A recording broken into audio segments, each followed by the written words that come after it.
If I could indulge you for a second, for the record, and Mr. Chair and Vice Chair and members, thanks for having us today. Major General John Nichols, the Commander of the Texas National Guard, the Adjutant General of Texas. I'd like to just fill you in on a couple things that we're doing. Like today, we are down in the Rio Grande Valley performing Operation Lone Star with Dr. Jenick's organization, providing, it's a place where we can practice for a disaster. We were down there in 2008 for Hurricane Dolly, and it's a method for us to work in partnership with a few of our other state agencies to provide some needed health care down in the valley. We've been doing it for 15 years, and we provide the logistics and the command and control. Dr. Jenick's organization provides the people, the health care folks. We bring some. We've been doing that for 15 years, and we're throughout the whole valley. We even did a small stint of it last year up in Representative Flynn's district, because the valley's not where everybody is in Texas by any stretch. We are conducting River Watch 2, we call it. We're supporting Customs and Border Patrol. The whole National Guard's doing that. Currently 11 states are participating, flying helicopters with Customs and Border Patrol mostly 24/7, and have been doing that since March of 12. Prior to that, we were on the border, boots on the ground, again, federally funded mission. They changed us over to helicopters after that, after March of 2012. We are working with Director McCraw's organization for counter-drug. We've been doing that for 20 years, I think, ish. 200 people that work very closely with DPS and also the Drug Enforcement Agency and local law enforcement people to counter drugs. We just got back from a deployment to the Horn of Africa with some of our soldiers. We currently have about 800 soldiers deployed to Afghanistan, and we'll continue doing that as needed. So we're answering the call. We're ready for the next hurricane, and we've had two close calls, if you will, that we've been watching. The last one, Bertha, decided to not come to America today. I think we got out there and deterred her from coming because we were in uniform. And then we're also, if the weather patterns continue and we don't get some rain that we need, we're preparing for the fire season. So that's what we do every day.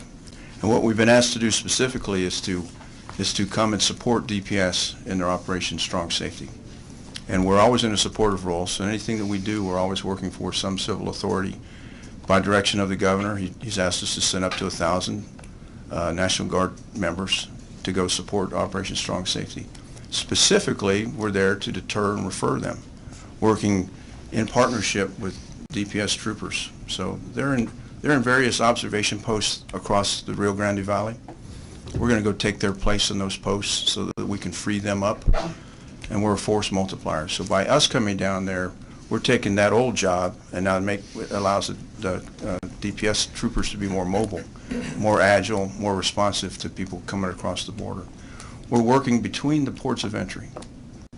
I won't say exactly where, but we've already talked about the Rio Grande Valley.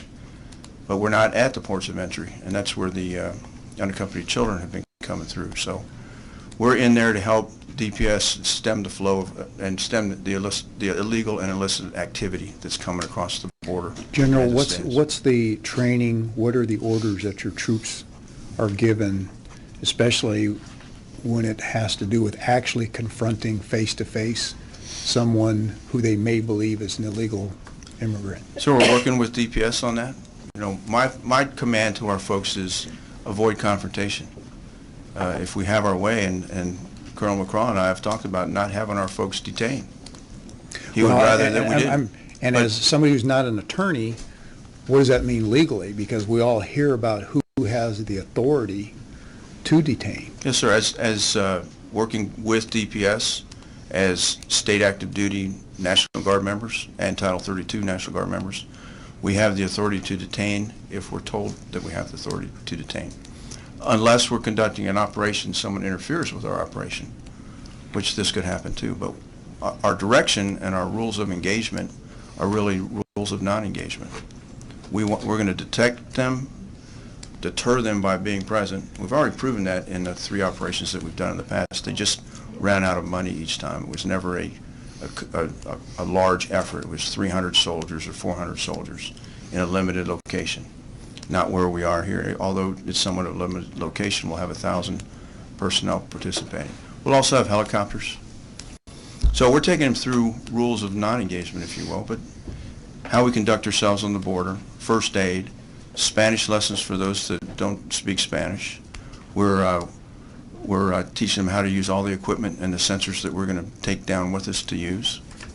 And we're running them through scenarios of someone comes up to you and says, please take me to the Border Patrol station, and run it through our methods that we would contact our DPS trooper who's probably right in visual range with us and refer them over to Customs and Border Patrol, and they'll come get them. All the way to someone who comes up and is aggressive to us. You want to ask, we will be armed for self-protection only. So many steps will have to be failed by the individual coming to us. Because something's different about this situation from the past testimony, in that there are a lot of people coming over, as you kind of alluded to, that just walk up to you ever, and so that is important to me, that there is that training and that legal divide there, because this is new. Yes, sir. The past has always been chasing people down. They're hardened under cars. They're running through landowners' fences. They're doing all that stuff. But we've seen it, and the testimony has been there's a whole different attitude to a part of the people that are coming right now. So, again, you're training your troops to be able to handle just persons that are, I mean, this is tough. I mean, we're asking you in some cases to be in a law enforcement role, because we've heard in the past how people who are, and I'm not, we have an expert here on our committee, and Alan's probably had situations, and I've seen the training, and I've tried to visit those kind of things, and you've got to make that split-second decision. And because we have so many people that are coming over willingly to give up, I feel for you, it's dangerous to, your training is a little bit more aggressive than that. I mean, I don't want to stress that enough. So we're going to be prepared to defend ourselves. Well, I mean, I want you to defend yourselves. I'm getting at the other side. I don't want anybody to shoot and ask questions later type of a thing. No, and we've done 3 operations like this before. We had more of a forceful presence then. We were in full combat gear, a rifle and a pistol. We're going to not necessarily present that image. And if people come up, we're going to say, "Espérate aquí, por favor," and I'm going to call CBP or have a seat. Those are the kind of things that we're teaching our folks. We're not going to, since I'm just telling you, we've been in the Valley before, and folks that live in the Valley will be with us doing this. We're Texans, and our whole goal is to keep our image that we've built up over decades untarnished, because we're going to go do our Cortez, job. I think, has a question. Yeah, thank you, Chairman. Thank you, General, for being here today, and appreciate you answering our questions. I'm curious about the goal here, or what is the